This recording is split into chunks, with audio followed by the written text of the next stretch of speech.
It's Shane Kanto, your Wasteland reviewer, and welcome to the Streaming Wasteland here on the SPM Crew Podcasting Network. And this is my weekly show where I pick three streaming services and select one previously released film off of each of them. And hopefully by the end of this episode, as this releases on Friday, you have a whole weekend's worth of movies to go check out. Got a Friday night, Saturday night, Sunday night. Boom, bada boom, got some movies. And we're getting up there in our episodes as this is our 51st episode.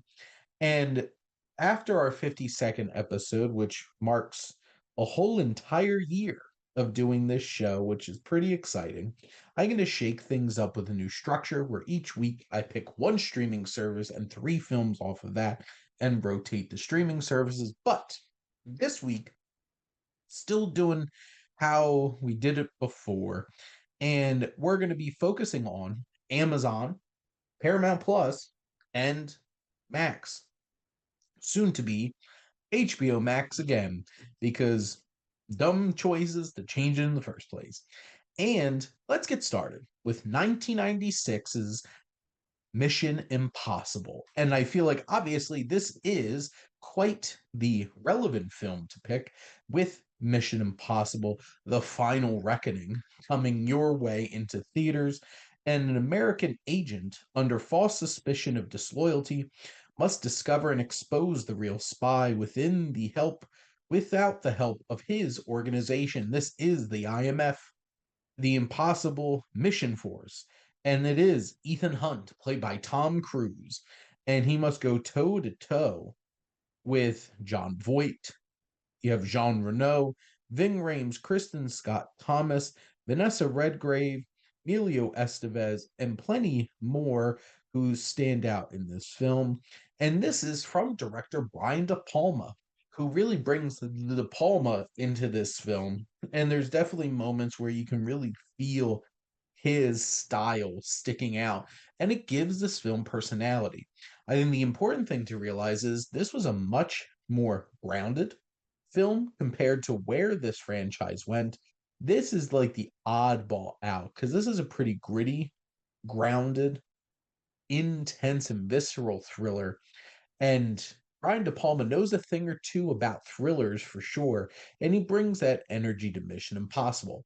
Tom Cruise might not be hanging off of planes and holding his breath underwater and submarines, but what he is doing is bringing personality, fire, intensity, and loyalty. And that's Ethan Hunt in a nutshell. And Tom Cruise really captures this character, brings the personality, brings the energy and the physicality that is expected out of this performance. And nobody can do it like Tom Cruise. John Voight comes in as a quite the significant presence here and probably one of his truly great last performances, as you know his career has been very different in the past 30 years. You throw in Emmanuel Biart, who plays Claire, into the fold. You have Henry Czerny, who plays Kittredge, who has come back in the most recent films. But you have Krieger, played by Jean Reno, Luther by Ving Rhames. Can't believe Luther was introduced all the way back in this first film. And just you see the dawn of this relationship between him and Ethan that grows so much over time. You have strong women like Kristen Scott Thomas and Vanessa Redgrave that are anchoring things down in their supporting roles. And this film sets up so much context to where this franchise is going to go. But as its own thing, it has the breaking into Langley sequence, which is so thrilling. You have the helicopter and train sequence at the end of this film that is intense, crazy stunts and practical effects. This is a film that launched one of the greatest action thriller franchises in the history of cinema. That's wild to think about. And Mission Impossible has a lot going for it in its own right. And this is a great place to start. You might not need to watch two, but three, four, five, six, seven, and now eight. They're all big winners. So go check out Mission Impossible. Heading over to Paramount Plus, we're going to get a little weird, a little Western, a little Johnny Depp playing a chameleon. And that is Rango. And this film is from director Gore Verbinski of The Ring and of the Pirates movies. Yes, that Gore Verbinski made this strange, weird looking Nickelodeon produced animated film that wound up winning Best Animated Feature. It has a script from John Logan, of all people, who has so many, has had such recognition of Skyfall and The Aviator and Sweeney Todd and some alien films that he wrote the screenplays for. The Aviator, Last Samurai, Gladiator, just so many great screenplays from John Logan. And he brings another great one here. This is an amalgamation of classic westerns and neo westerns and neo noir westerns, including Chinatown. You even have Ned Beatty's mayor, um, turtle who's very much Noah Cross. And it's wild how much of Chinatown is in this film. Johnny Depp is a revelation as Rango. He does such an amazing job in his quirkiness, his awkwardness, his weirdness, making such a perfectly unique and strange protagonist for us to follow on this journey with. And the animation is a little grotesque, it's a little grittier, but you have such great character designs. You have like all these redneck critters flying on bats. You have a rattlesnake voiced by Bill Nye, of all people, Davy Jones, and he is so good in this. You have so many great performances from Isla Fisher, Timothy Oliphant as the Spirit of the West, who's basically just Clint Eastwood. Abigail Breslin, like I mentioned, Ned Beatty and Bill Nye. You have Alfred Molina, Stephen Root, Harry Dean Stanton, Ray Winstone, Gil Birmingham, and so many talented actors who bring their voices to this intriguing collection and ensemble of strange animal characters in the small western town. And this is a wild, weird western,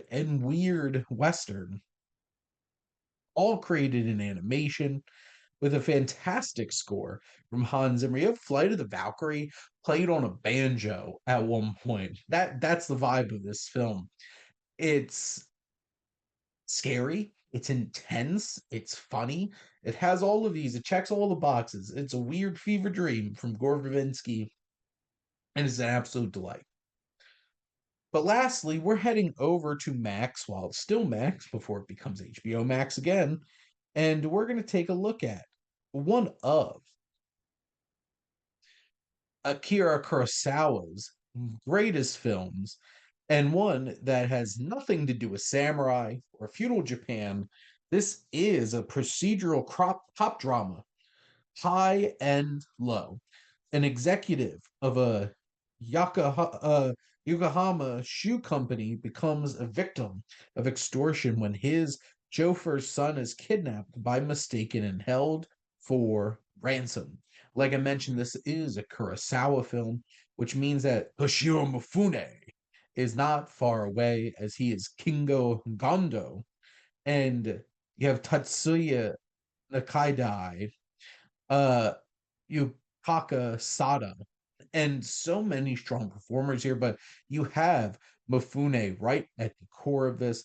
Takashi Shimura is here as the chief investigator, and this duo of Kurosawa collaborators and legends sell so much of this film. This is a 2 hour and 20 some odd minute film, but it's intense, it's enthralling, it's engrossing.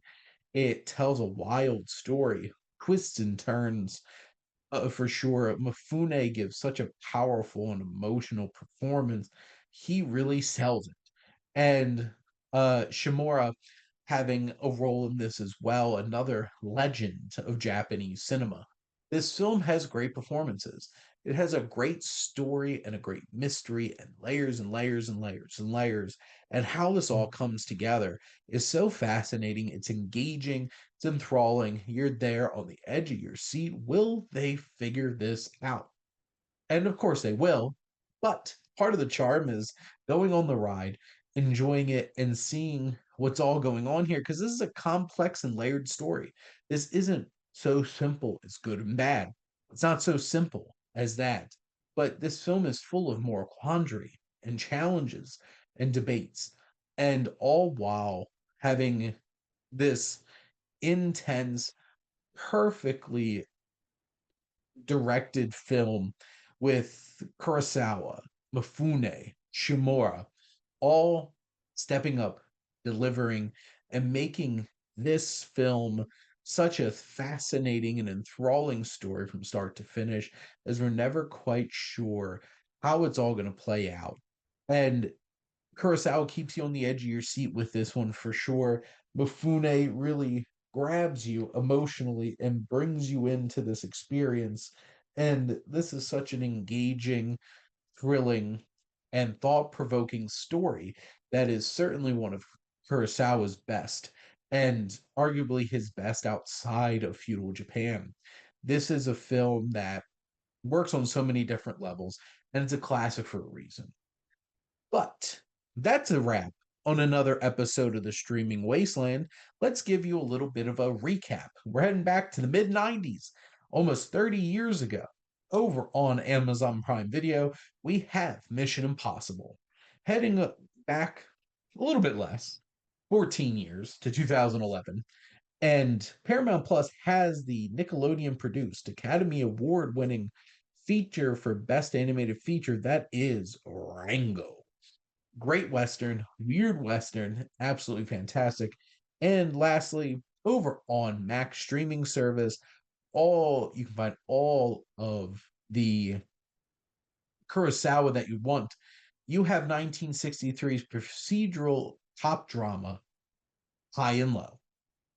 But thank you for listening. Make sure to like, comment, and share on this episode.